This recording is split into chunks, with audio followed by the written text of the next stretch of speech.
Bumuelta si Pangulong Ferdinand R. Marcos Jr. sa pahayag ni dating Pangulong Rodrigo Duterte na kailangan umanong pumatay ng mga senador para makaupo sa Senado ang kanyang mga kandidato. Yan ang ulat ni Harley Valbuena. May pasaring si Pangulong Ferdinand R. Marcos Jr. laban sa ibang tao na ang iniisip lang umanong solusyon sa lahat ng mga problema ay ang pagpatay.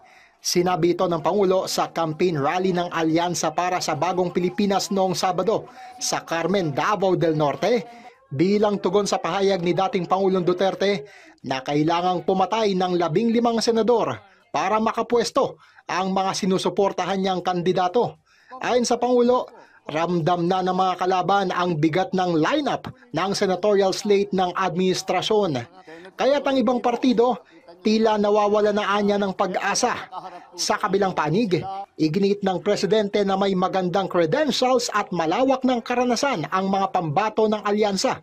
Kaya't silaan niya ang dapat suportahan ng ating mga kababayan sa Hatol ng Bayan 2025. Narinig lang natin nung isang araw, walang daw pag-asa. Siguro, kanina wala silang pag-asa.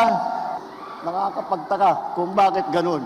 Ngunit, maintindihan mo rin. Dahil kung ako nga ay nasa kabilang partido at itong mga ito ang kaharap natin, ay bako, mahihirap sasabihin ko, mahirap na kampanya ito dahil mabigat ang kalaman.